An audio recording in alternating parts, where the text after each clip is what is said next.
So a little while ago, I uploaded a video which focused around every time Tom had won in the Tom and Jerry series. It's something I'd been working on for a good while, but then a few days before I was scheduled to upload, I noticed this video go up, titled, "How many times has Tom caught Jerry?" Oh bugger, I thought. This isn't gonna look good on me. Uploading a near identical video topic just moments after someone else. People are gonna notice this. And sure enough, people did. Now, thankfully, most of the comments realised that this was nothing more than just a wild coincidence, with my favourite being, "If I had a nickel for every British cartoon YouTuber that has made a video about Tom catching Jerry in between July 11th and July 13th, 2025, I'd have 2 nickels, which isn't a lot, but it's weird that it happened twice, right?" And those of you that are familiar with my channel know that I can barely get a video out every 2 weeks, let alone one in just 2 days. By the way, Ed Ake actually did a really stellar job with his video, so by all means go check him out, along with the rest of his videos too, he does great stuff. But on the topic of Tom and Jerry, this incident reminded me of another real life occurrence which happened way back in 1947, where MGM and Warner Brothers released 2 very similar cartoons focused around a piano concert featuring Hungarian Rhapsody No2. Those being The Cat Concerto, a Tom and Jerry cartoon directed by William Hanna and Joseph Barbera, and Rhapsody Rabbit, a Bugs Bunny cartoon directed by Fritz Freleng. Both were released in the same year, both were submitted to the Academy Awards, but only one went on to win the award, whilst the other didn't even get a nomination. Which led to frustrations and wild accusations from each studio, claiming that the other had stolen their work. It's sabotaging! Now, to be fair, cartoons back then took a lot of inspiration from each other. Like, you see this Disney cartoon? Well, psych, it's actually a Merry Melody short. Okay, fellas, on with the dance! But to have 2 cartoons release such similar premises at the same time was even seen as strange back then, and Fritz Freleng thought as much, as apparently in the Academy screening room, he leapt to his feet and shouted that MGM stole his cartoon. So what really happened? Was this just coincidence, or was there some potential misplay at hand? Let's take a look. Let's start with the arguments for The Cat Concerto being the original. The first and most obvious argument is, why is Bugs Bunny being pitted against a mouse? Surely this feels like something that would be far more natural for a Tom and Jerry cartoon than a Bugs Bunny one.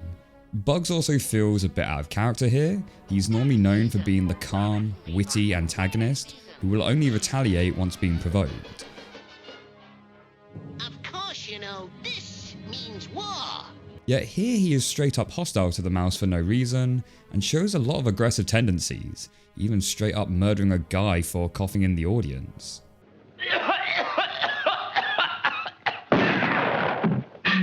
And just look at this shot of Bugs here smiling whilst holding out his tongue. Doesn't that feel more typical of a Tom expression than a Bugs Bunny one? Of the 2 cartoons, The Cat Concerto also feels like the more polished one. The jokes feel more integrated into the short, the music flows better, and the animation is of a higher quality. This cool video on YouTube uploaded by Yenchi actually shows the piano keys being played in the cartoons and how they translate to an actual piano. Rhapsody Rabbit sounds like this.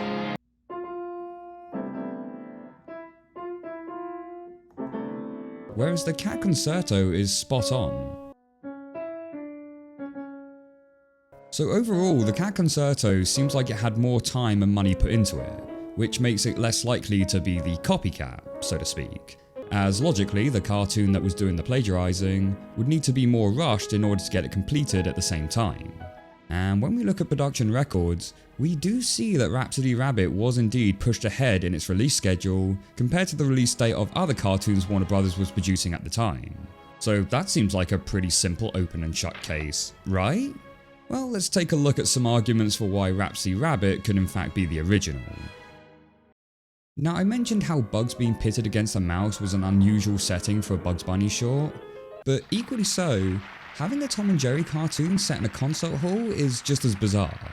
Now, sure, these days seeing Tom and Jerry in all sorts of settings and situations is pretty commonplace, but back in 1947, All prior Tom and Jerry shorts had them set in a domestic environment as a simple household cat and mouse, but now suddenly out of the blue, Tom is a famous pianist looking much more anthropomorphized as he walks in all suited up, whilst Jerry is also living in the concert hall itself. Whereas for Bugs, it's been pretty common for him to be in a wide array of settings depending on what the cartoon demands. As for Bugs' aggressive behaviour, this isn't actually too out of character for him at the time. Back in the early and the mid 40s, Bugs had far more of a short temper than compared to his much more chill persona that we know today. And it wouldn't be uncommon for him to lose his cool, or sometimes even be portrayed as the straight up antagonist of the episode. So him being the aggressor against the little mouse doesn't actually come across as all too strange. I wish I were dead. Do you mean it? Another thing that isn't actually too out of character is the nature of the cartoon itself. See, with Warner Brothers, you would have two types of cartoons. The Looney Tunes series, which back then would be the lower budget cartoons, often portrayed in black and white, and then you would get the Merry Melody series, which were higher budget, produced in colour, and usually had shorts where the stories would focus around musical pieces. Rhapsody Rabbit was fittingly a Merry Melody cartoon. And in 1941 there was another Merry Melody short titled Rhapsody in Rivets, which also used Hungarian Rhapsody No2 as its musical score, only this time it was focused around a construction site.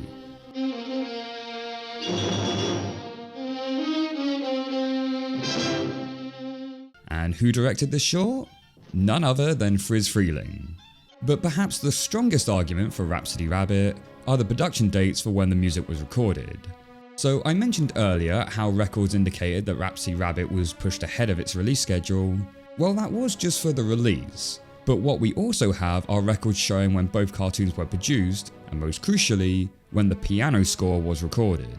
Now, normally this wouldn't be such a huge deal, as in animation the music isn't usually recorded until later down the production line, once the animation has been completed.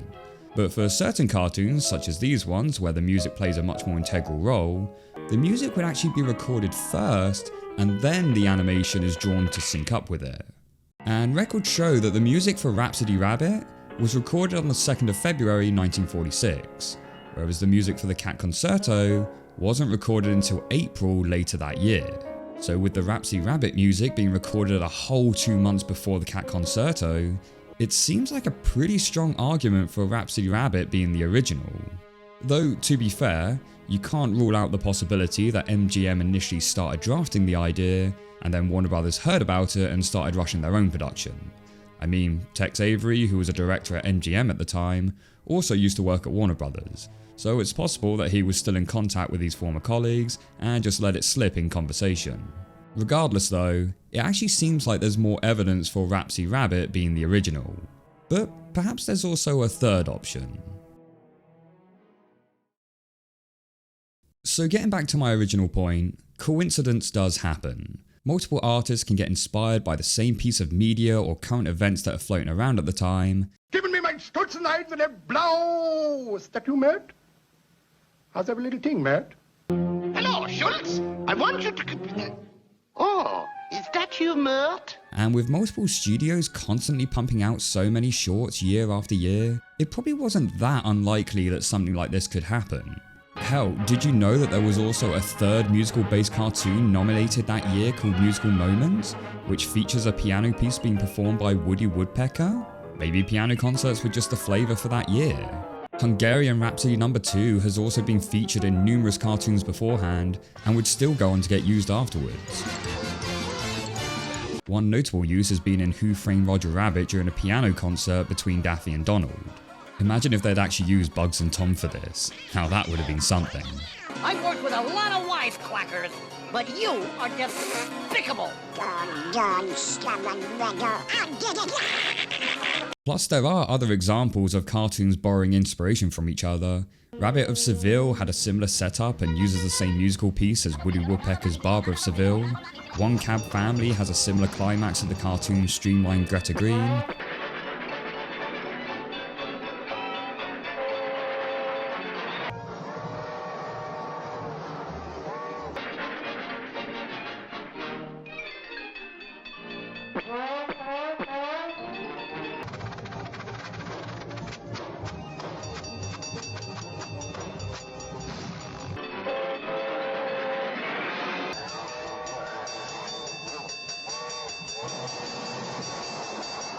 But I wouldn't say these outright copied each other, as there are far more differences than similarities, and I think the same goes for The Cat Concerto and Rhapsody Rabbit, as aside from the setting, a lot of the gags are different, and even the endings are different. But I think the biggest argument for coincidence is again to look at production records, which talks about a blunder which happened with the studio Technicolor. Technicolor received both drafts of the cartoons, but because they were so similar, the studio actually mixed up the two and accidentally sent early Rhapsody Rabbit footage over to MGM instead of Warner Brothers. Warner Brothers would later claim that it was this mistake that allowed MGM to copy their cartoon, but Joe Adamson's book, Bugs Bunny 50 Years and Only One Grey Hair, claims pretty much the exact opposite, in which it talks about the moment MGM first saw the Rhapsody Rabbit footage. Quote, "When Bugs Bunny came up on the MGM screen, it was Hanna-Barbera who were disturbed first. A project much like theirs was apparently closer to completion over at Termite Terrace, and it was clearly going to be an Oscar contender for 1946. The Tom and Jerry cartoon, finally titled Cat Concerto, was rushed through the studio's production process and put up for the Academy consideration in the spring." So according to Tex Avery, MGM were already working on the Cat Concerto, but once they discovered Warner Brothers were also producing a similar cartoon, then they decided to rush it through production in order to get it released first. And in a similar vein, Warner Brothers probably got wind that their footage had been sent to the wrong studio, and so also began rushing production in order to get their short out first.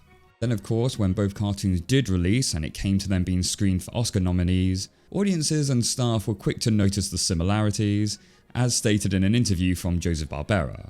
Quote, "It was at the screening for the Oscar nominees, we, Cat Concerto, played first. When it came on, people were laughing like hell, and when the lights came on, Freeling was mad as hell. Ours ended up as one of the 5 Oscar finalists, and people had the feeling that Freeling was ripping off our cartoon. But he said, no, no, no, I never saw your goddamn lousy cartoon." He then goes on to say, "I really believe that it was coincidence. Freeling had a sense of humour, we thought the same, and our gags were the same." With the cheeky final line of, "But what's a rabbit doing with a mouse?" I think that was more of a little snark than an actual accusation. So with the production records and first-hand witnesses, it really does seem like the whole thing was just one big coincidence, with even both directors eventually agreeing so too. But even though this incident was put down to coincidence, there were still some other accusations that may have led to foul play. Apparently MGM had numerous connections to people in the Academy industry, which some have put down as to why Tom and Jerry won so many Oscars in their original run. Personally, I don't think that's the case, but more crucially, MGM had it so that their cartoon would be screened first, thereby making it look a lot more like Warner Brothers had copied them. Regardless of whether that's true or not, I do feel bad for Friz Freleng as he really got the short end of all this. But he would kind of get his revenge a year later, as his cartoon entry, Tweety Pie, would go on to win the Cartoon Academy Award. Not only giving Warner Brothers their first Cartoon Academy Award, not only also breaking Tom and Jerry's 4th consecutive win streak, but also doing it with a cartoon that featured a cat and prey rivalry, with a cat that's also named Thomas. And Thomas, remember, no tricks. Either way, this moment in history is a fascinating little insight into what 2 different talents from 2 different studios could produce with the same idea. If you want to look more into this with even further details, then go ahead and check out the website cartoonresearch.com with the article Pianist Envy. I'll put a link down in the description below. But what did you guys think? Do you believe it's pure coincidence, or do you think there must have been something else going on? And which of the 2 cartoons do you think deserve to win the Academy Award? Let me know down below, but until the next one guys, take care.